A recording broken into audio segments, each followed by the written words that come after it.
Okay, so good afternoon, ladies and gentlemen. Today is Professor Weakley's last lecture. He's going to continuously deliver our presentation about insights for global leadership with the development of intercultural sensitivity. So in this lecture, we're going to really focus on the DMIS. Where is your DMIS now? So after you listen to the lecture, your DMIS may be going to change to the right or to the left. Okay, so this is a very important lecture. And also, thank you very much, Professor Weakley. So the floor is yours. Yeah. Thank you. Obara Sensei, thank you again so much for the opportunity to be able to lecture in your class. And it's been great to have you again. I know for 2 or 3 of you, you were in my class last year. I'm not for sure I covered this topic last year, but if I did, it was very brief. That we interacted last year. What I have tried to do over the last 4 weeks is to give you a very big picture of leadership, specifically global leadership. We talked about personal leadership the first day before the Americans got here, and how we need to be leading ourselves, how we lead others, and also how we are led by our mentor. We talked about how a leader gives us life. Then the second week, I introduced you to the concept and the topic of global leadership. And we spent 2 weeks actually studying these 2 issues, CQ Drive. In that week, we really talked about purpose in life and meaning in life. And CQ Drive, again, is the ability to interact and the ability to communicate and to adjust in different cultures. But knowing what drives you, knowing your motivation, and ultimately knowing what your purpose is very, very significant. Last week, we spent time talking about CQ knowledge, and we spent most of our time realizing that when you go into a different culture, you have to learn, you have to be educated, you need to gain knowledge on the culture that you're going to. That's why even in this last hour, I was able to walk around to the different tables as you presented your meaning and purpose in life and your worldview. It was fascinating to learn some different things from each of you. Our class is very diverse. It has different concepts about in your upbringing or how you view life, even some of your religious perspectives as well. And so it gives a very broad perspective on knowledge. But we really talked about the concept of worldview, how you see your world. This week, I'm going to conclude with addressing these 2 last issues, CQ strategy, basically how we're going to understand developing a model of intercultural sensitivity. And then we're going to talk about CQ action, or some of the very practical things that you need to do to become a CQ leader. I'll give more principles than doing A, X, Y, or Z. So that's kind of what we're going to talk about today as we kind of talked about it. Again, motivation relates to your purpose. CQ knowledge as it relates to your worldview. CQ strategy as it relates to DMIS. And number 4, CQ action as it relates to your behavior. One of the most significant things that you're going to be processing and understanding to become a culturally sensitive leader is having a self-awareness versus an other awareness. Are you able to transplant yourself into another culture and understand that culture and be able to interact in that culture? Or do you only see yourself as your own culture? And so I'm going to give you a spectrum that is going to help you to identify even today where you are in understanding cultures. And then, as Obara Sensei mentioned, you'll get a chance to think through, well, how do I go to the next step? And that would be true for the GPU students as well as the American students, that as well. It really is, to be a good CQ leader, you have to develop intercultural sensitivity. Are you sensitive to another culture that is taking place? Now, this model we're going to look at was developed by Milton Bennett a number of years ago. I've used it in our university back in Kentucky every year when I've taught this, and I've used it in Japan in many situations as well. And it's a conceptual model that really does help you to know, oh, this is where I am, Where do I need to go? What's the next step that takes place? And so Americans that are here, this is for you as well. I want you to think through, where do you kind of rank yourself, or where do you place yourself in this spectrum, as well as the GPU students that take place. There's 6 stages we're going to look at. The denial stage, the defense, the minimization stage, acceptance, adaptation, and integration. The stages progress from ethnocentrism to being ethno-relative. And you're thinking, what do those words mean? So we first of all need to define some of those words. Okay? To be ethnocentric means that ethno is your ethnicity or your culture, and whatever culture you're in, that is at the center of your life, or that is at the center of how you view another culture. So if you're an American and you come to Japan, you automatically are ethnocentric, thinking, well, I'm an American, I'm in Japan, and I see the world through my American eyes. If you're from Myanmar and you come to Japan, the first eyes you see the world through are your Myanmar eyes. Or if you're from Bangladesh or from Philippines or Vietnam or wherever you may be from, you see it first, and so ethnocentrism is very, very natural.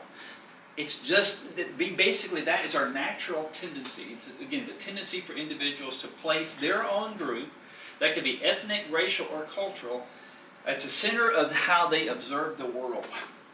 But it can be a major obstacle to effective leadership, and can prevent someone from understanding or respecting other cultures. So we're going to look at 3 of the stages are in ethnocentrism, and 3 of the stages are in ethno-relativism. Again, how you see your world. Now, I mentioned this 2 weeks ago, maybe last week. I'm going to put my worldview glasses on. Ethnocentrism, again, I'm wearing, you can almost, are you wearing your culture's glasses? Japanese glasses or American glasses. Ethnocentrism does this, and it shows that I only look through my glasses. You don't see out the side, because if I look out the side of my glasses, even then I can see, oh, it's different over here. And so to be ethnocentric means that I'm only looking this way. It's almost to have blinders on. Horses, when they are trained, often will have blinders on so they do not get distracted. And in the same way, we as humans often have blinders on. And usually that's true until we get out of our own country. As soon as you step out of your country in America, if it's a state in America or in Japan or Philippines or wherever, once you step out of that culture, you start realizing, oh wow, things have really brightened up. And so when you think about ethnocentrism, it's basically looking at the world in such a way that you're only seeing through those glasses. Ethno-relativism is on the other extreme.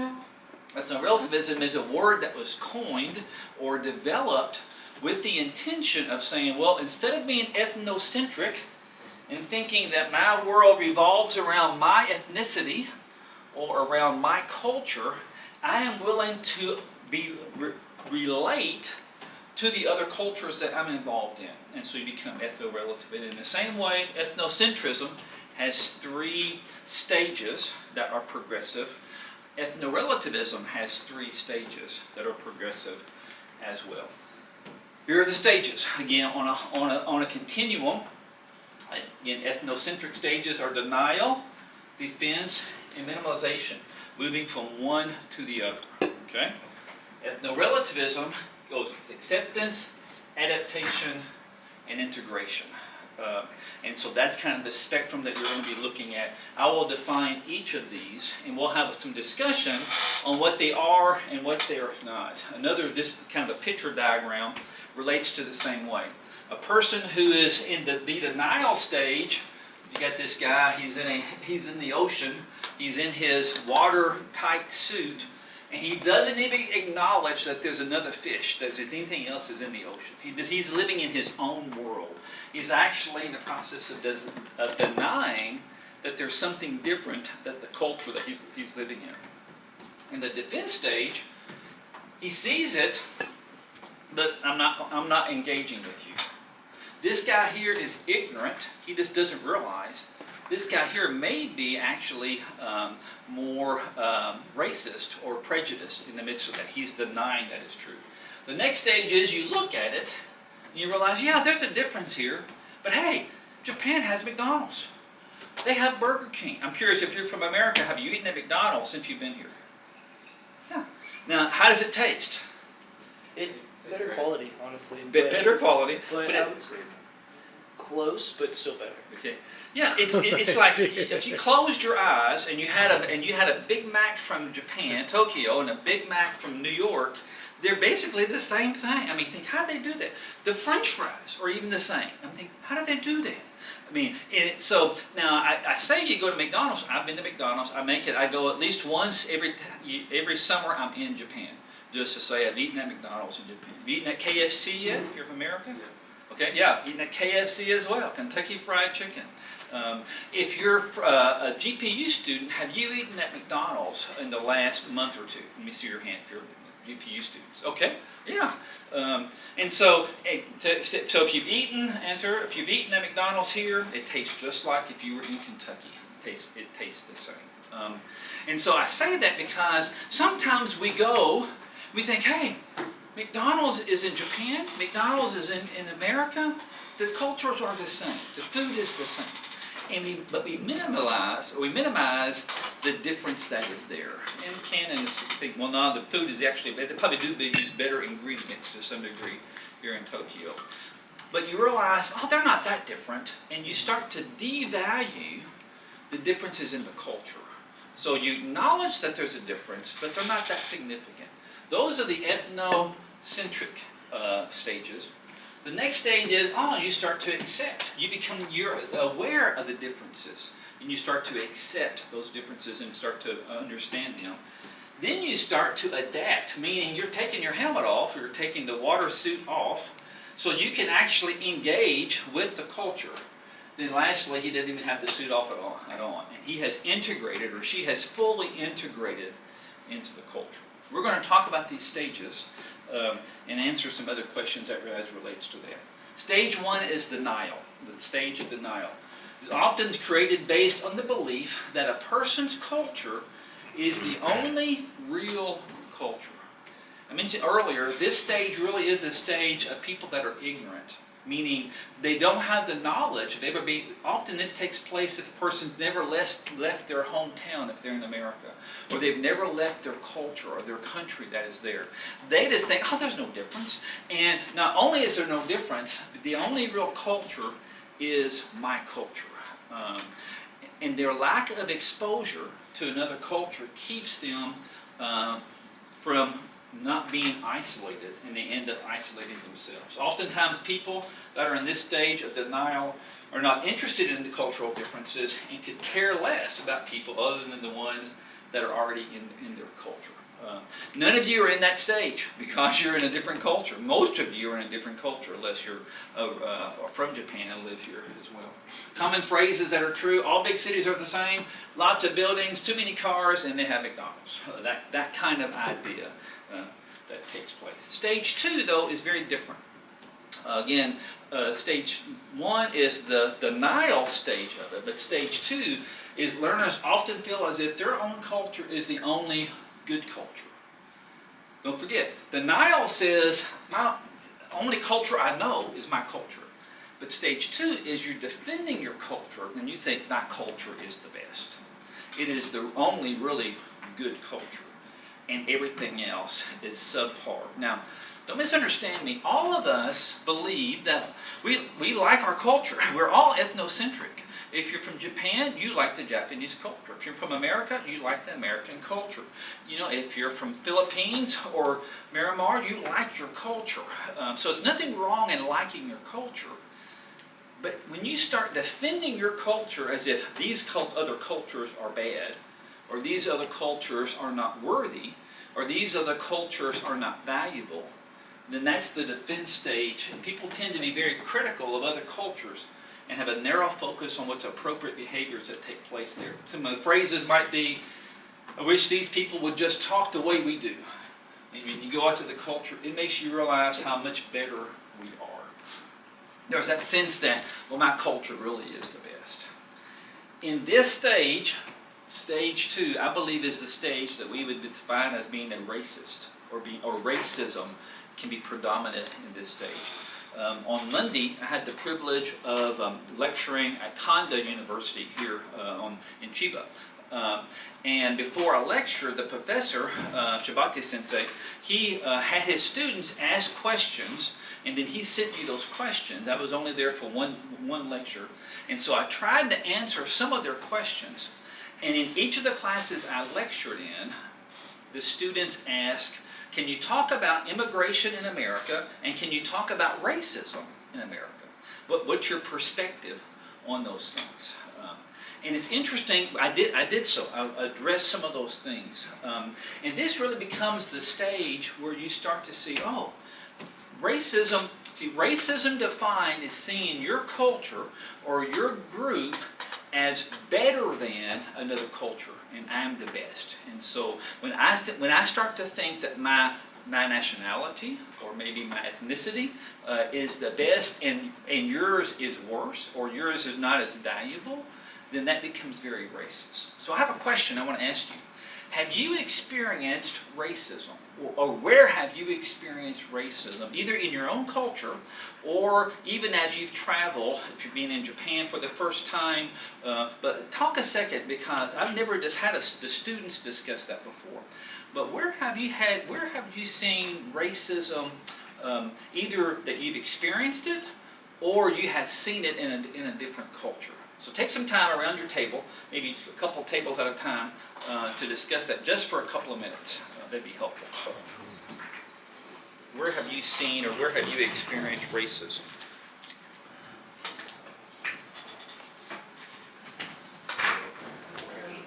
You can discuss in that group there. Yeah, go right ahead.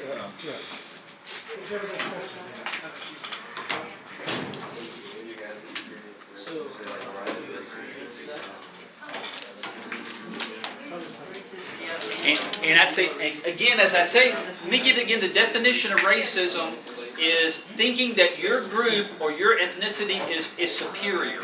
And so someone is looking down upon you because you are not the same racism, of the same race or ethnicity of another group. I tell you, even in the domestic area, I would say that if I failed the entrance examination when I was about your age, people would try to put me down. That's right, and Oklahoma. It's a sort of and also when I went to the United States, I was living in the backward state. I was the rural area, so the American people often say, you are Yankees or Jack. Yankee or Jack. Yeah. That's what. And that was only a few years after the war, so that was a very racial. It was a racial slur that they would have communicated. But the Christian people are totally different, Yes, very much so. That's the sort of discrimination I encounter. Maybe domestically also when you go and visit some foreign country, you can discuss.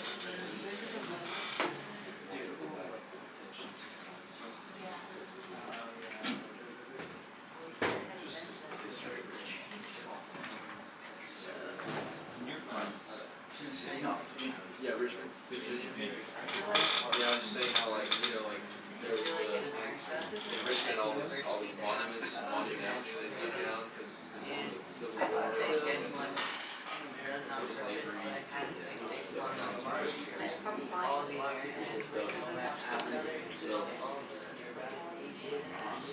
I mean, it's not like there's a lot of